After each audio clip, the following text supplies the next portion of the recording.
Yang kita tangani selaku badan pengawas atau penyelenggara pemilu adalah sengketa proses. Oh. Apa itu sengketa proses?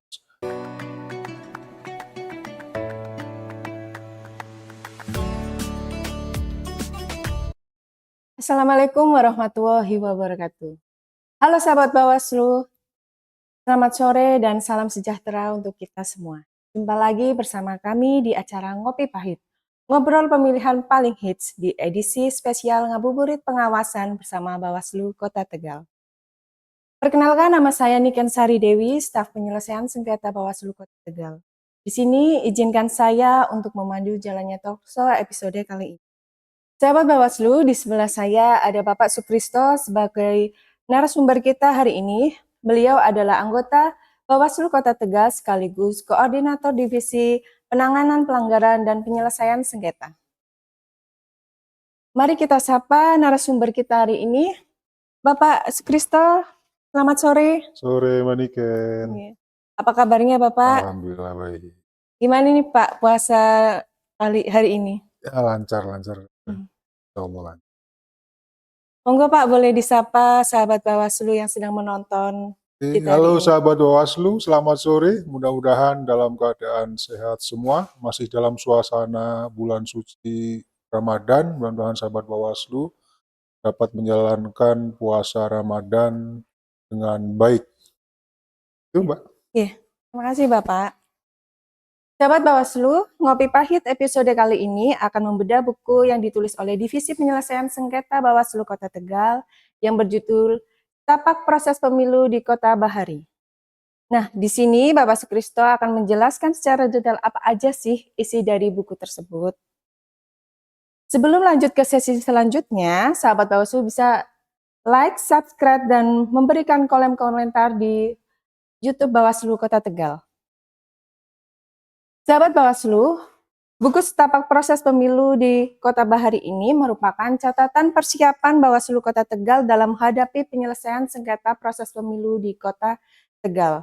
Nah, di sini saya memiliki beberapa pertanyaan nih untuk Bapak Sukristo, dan pastinya sahabat Bawaslu juga bertanya-tanya apa aja sih isi dari buku tersebut. Bapak Sukristo, jika dilihat dari judulnya nih, ada kata setapak.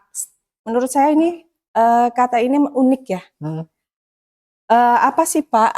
Kenapa sih Pak Bapak memilih kata setapak itu, dan arti judul secara keseluruhan itu sendiri itu apa?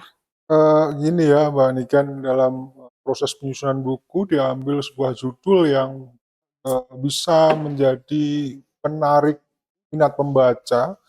Itu kan judul sebagai bagian dari awal jendela isi gitu ya.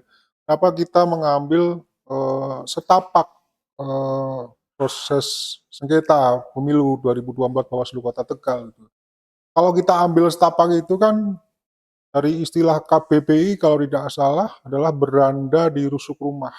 Atau dalam istilah lain itu setapak, sekelumit, atau setapak atau setahap lah begitu ya. Jadi itu sebagai pembuka ruang dalam proses pembuatan buku penyelesaian sengketa setapak penyelesaian sengketa Bawaslu Kota Tegal adalah bercerita terkait dengan persoalan-persoalan proses penyelesaian sengketa khususnya pemilu tahun 2024 di Bawaslu Kota Tegal. Dan itu mewakili dari sekelumit persoalan-persoalan sengketa. Iya, Pak. Khususnya sengketa proses yang kita tangani di Bawaslu Kota Tegal. Itu Mbak Niken. Dari tadi kan membahas terkait sengketa nggak Pak?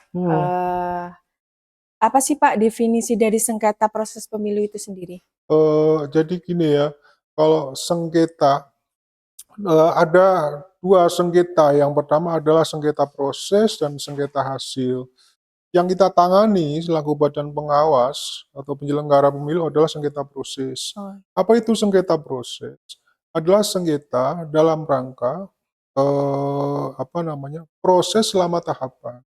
Ada dua yang kita tangani, yaitu sengketa antar peserta pemilu dan sengketa peserta dan penyelenggara. Itu nanti cakupannya luas juga. Jadi ada beberapa itu dua persoalan yang kita tangani dalam sengketa proses persoalan sengketa proses, entah itu pemilu, entah itu pemilihan, gitu Mbak. Oh iya.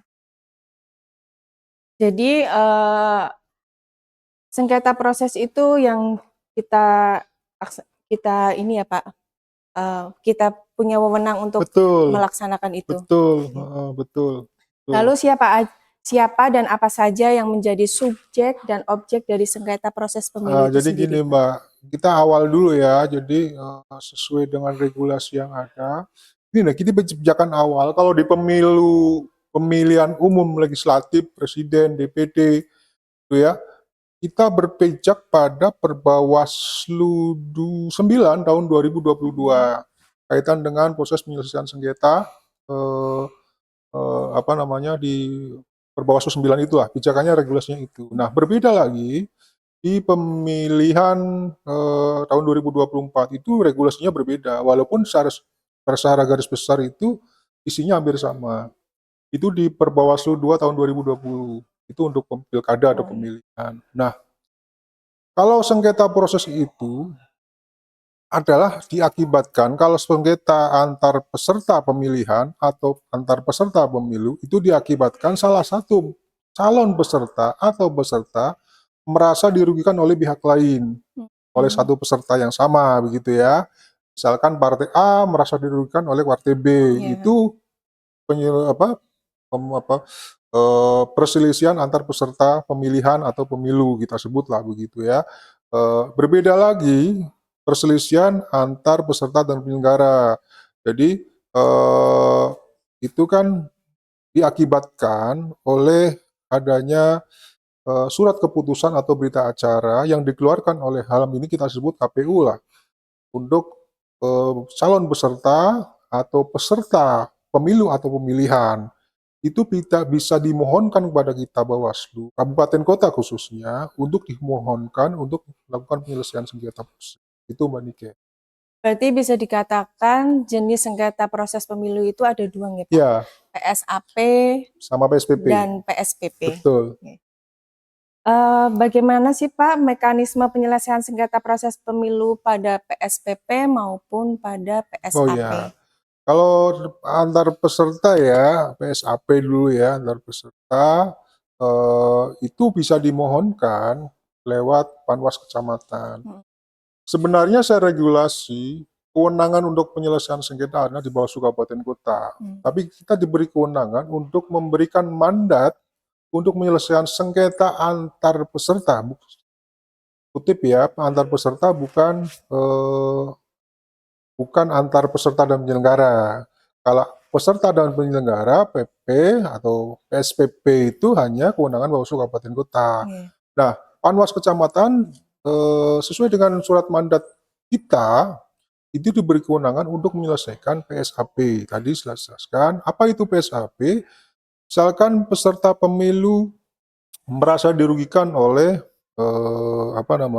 peserta yang lain, misalkan akibat alat peraga kampanye tertutupi, itu bisa dimohonkan kepada Panwas Kecamatan atau langsung ke Bawaslu Kabupaten Kota atau Bawaslu Kota Tegal lah. Nah, dalam regulasi di Perbawaslu kita pijakannya adalah eh, Perbawaslu 9 2022 tentang pemilu, sengketa pemilu, dan 2 2020 tahun tentang pilkada itu kan sudah jelaskan.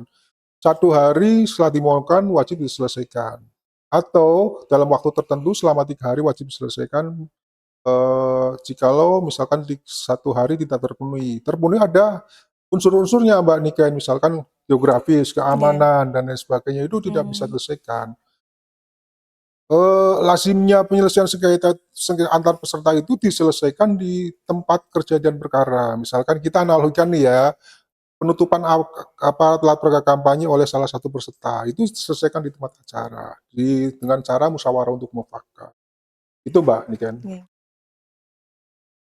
Baik Pak, pada pemilu tahun 2024 kemarin nih Pak, sejauh mana sih Pak persiapan Bawaslu Kota Tegal dalam menghadapi sengketa proses pemilu?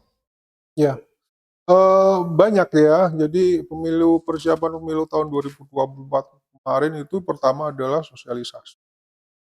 sosialisasi yang masif pada seluruh elemen masyarakat, peserta pemilu, serta pemilu ya, ini Iya. konteks kita bicara pemilu, partai politik, calon anggota legislatif, dan lain sebagainya, relawan-relawan dan lain sebagainya. Kita masih melakukan edukasi kaitan dengan ini loh, Bawaslu punya apa namanya, punya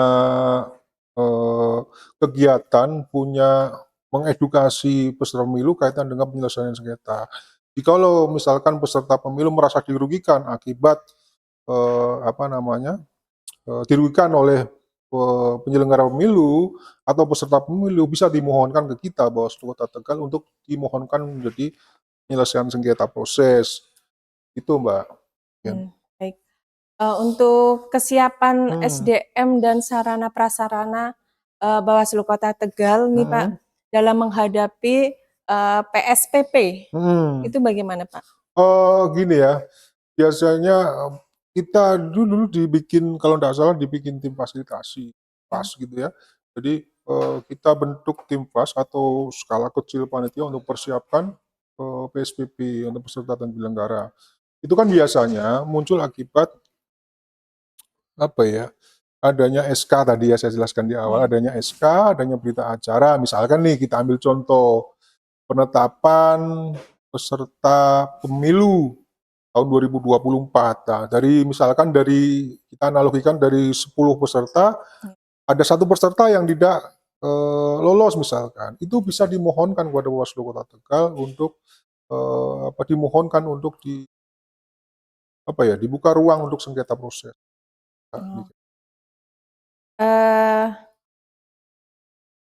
Sepertinya cukup sekian ya Pak untuk talkshow episode kita kali ini.